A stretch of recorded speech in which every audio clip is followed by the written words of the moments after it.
Kat, thanks for your time. You're sitting in a very yoga-like pose. I'm waiting for you to do the hum right now. Job done.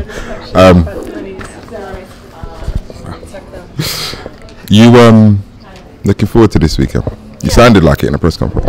Yeah, no, I am. I am looking forward to it. I think long jump is one of my strongest events, one of my favourite events. So, yeah, and I'm against a strong field, but on British soil, with great crowd. So yeah, it's going to be a good one. You touched on it in the press conference as well. Your mindset now that you've had a year injury free. What's that like? Because you haven't experienced that for a while. Yeah, no, I've never experienced that really. I've never went into a champs, without some sort of niggle. That set me back a long time. Not like like the little niggles that set you back 10 days. Like I've always normally had like a major injury. So touch wood, whatever I need to touch. Yeah, it's helped me just have that confidence going into an event where you don't have to think about anything other than the competition and your technique.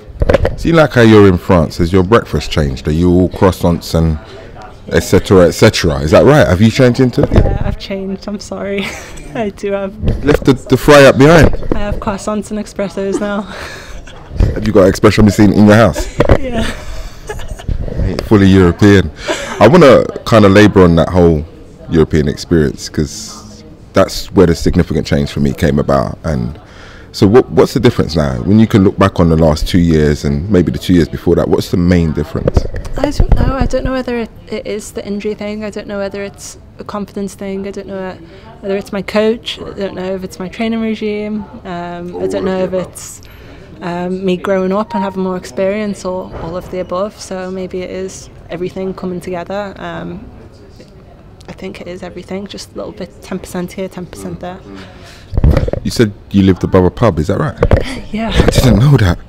What's that like? Is it raucous downstairs? An Irish pub as well? Yeah, it's not too bad. It's like above and to the right. Yeah. So it's literally maybe like a 10-second walk from my front door. But what was St Patrick's Day like though? It wasn't like any sort of way. What was the biggest night for France was when they won the World Cup last year. Was that bad? It was mental the entire night and even into the next morning. Must have been crazy. How do you kind of look at the next 6 weeks? What do you do? Just for those who are not elite athletes, how does it go for you?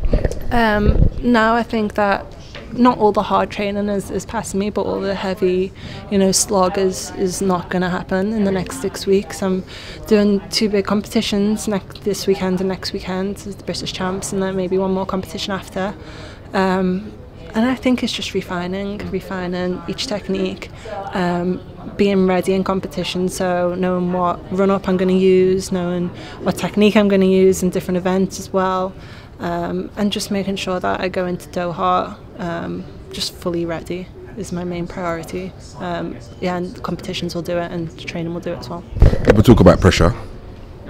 Is this one the most pressure you've had going to this World Champs? No, not really. No. Where does the most pressure come for you?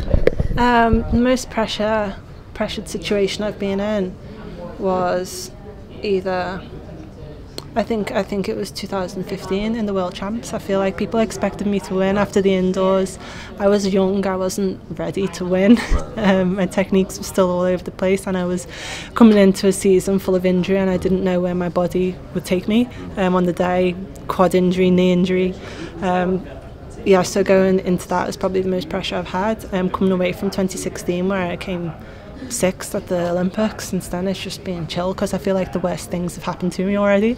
So and I know I can handle it now. I know that I can. I've had 3 fouls in the long jump. I've not performed well in Olympic Games, and my life is still went on, and I've found happiness, in different areas. So as long as I can do my best, and I know how to. I can walk away from competition and be like, okay, I'm proud of myself there. Do you allow yourself to think like this? Because in 6 weeks, in the next year, you could be world and Olympic champion. Yeah, I would love that. I would love to come away from my career with that sort of CV. But all I can do is put myself in a position where that's you know, a realistic target, and I can go in and perform well, and then that might happen. And I think that I am doing that and putting myself in those positions, and I'm showing with my performances in championships and, you know, in heptathlon in particular, not just away from heptathlons, that I can put it all together and I can do it on a major stage. And I hope it happens again this year and hopefully next year as well. No one talks about the mentality anymore, do they? No. Well, yeah. Yeah, but I can talk about it in past tense now. Good luck with Sunday. Thank you very much.